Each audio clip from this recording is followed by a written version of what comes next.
नमस्कार बच्चों। Class 10 math का एक्सरसाइज 1.1 से क्वेश्चन नंबर 4 करेंगे।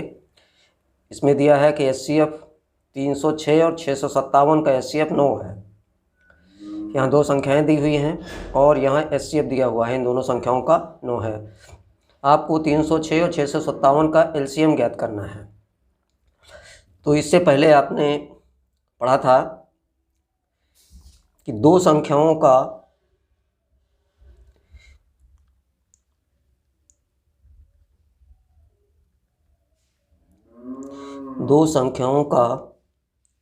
गुणनफल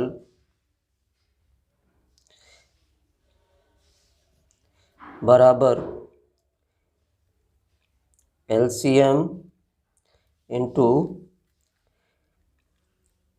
HCF, ये आपने पढ़ रखा है। और ये उस समय मैंने बताया भी था कि इसका आगे चलकर उपयोग करना पड़ेगा। तो दो संख्याओं का गुणनफल, दो संख्याएं हमारे पास कौन कौन सी हैं? 306 गुणे 657 बराबर LCM गुणे HCF दिया हुआ है, हम 9 लिख लेते हैं। अब देखिए LCM बराबर कितना होगा? दो संख्याओं का गुणनफल बटे में HCF। LCM बराबर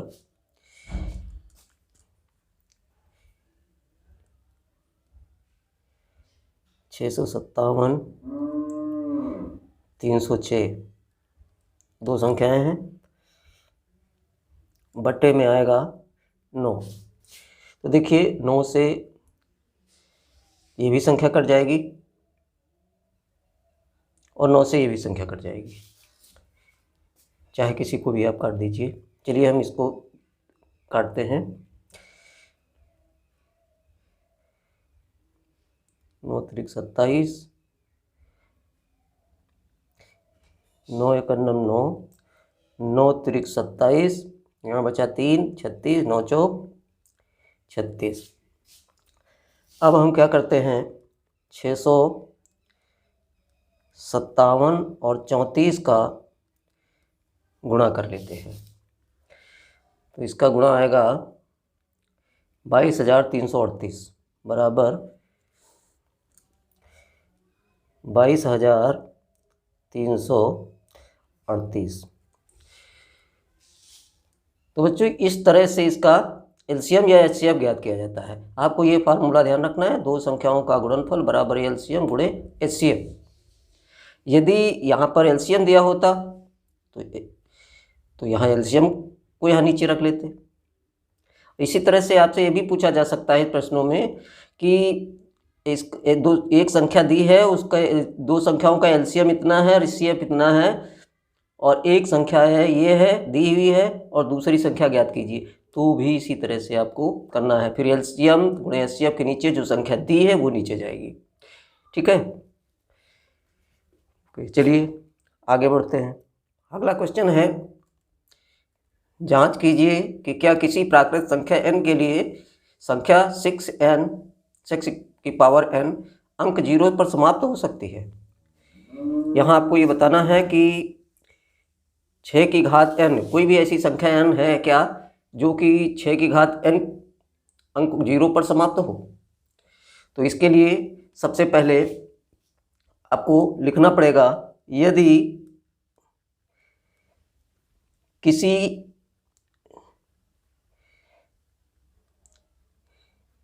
प्राकृत संख्या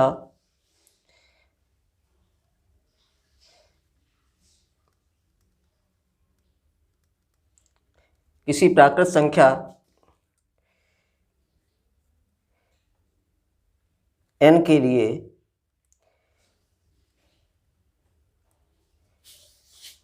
किसी भी प्राकृत संख्या n के लिए 6 की पावर n, ये जो दिया हुआ है, अंक 0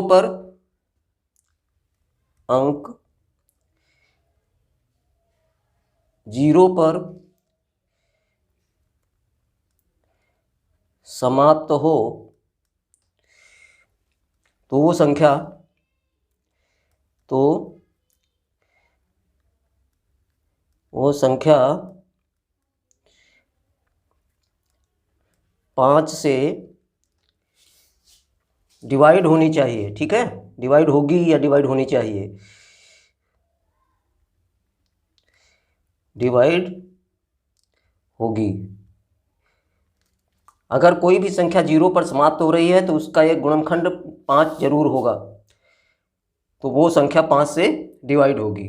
इसलिए 6 की पावर n इसमें इसके अभाज्य गुणनखंडों में के अभाज्य गुणनखंडों में अभाज्य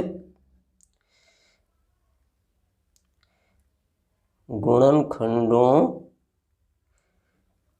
में 5 आना चाहिए। क्या होना चाहिए?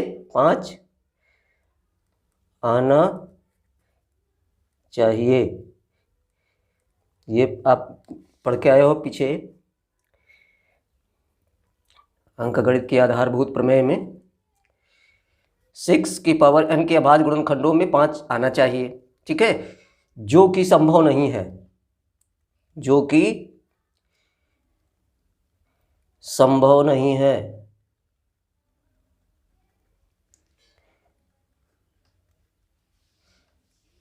क्यों नहीं है संभव? क्योंकि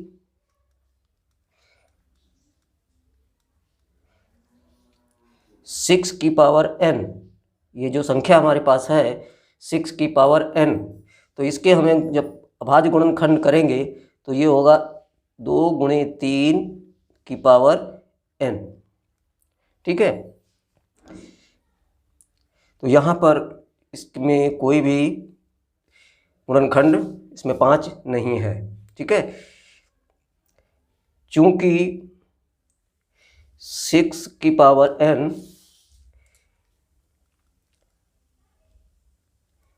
के अभाज्य गुणनखंड में अभाज्य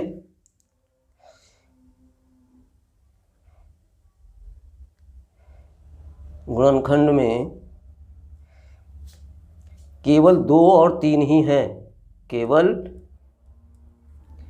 2 और 3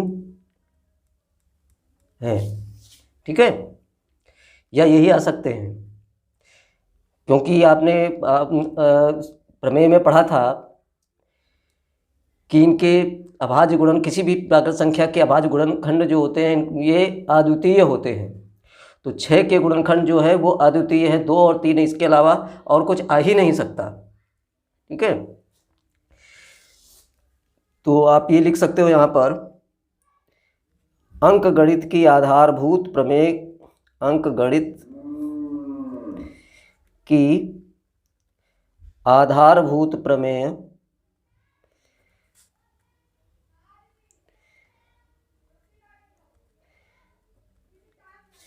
से, ठीक है, ऐसी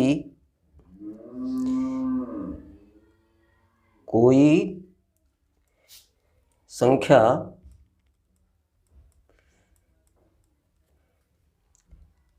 n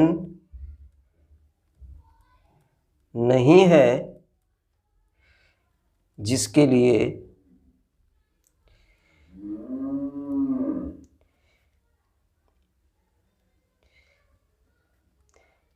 सिक्स की पावर n अंक 0 पर समाप्त हो।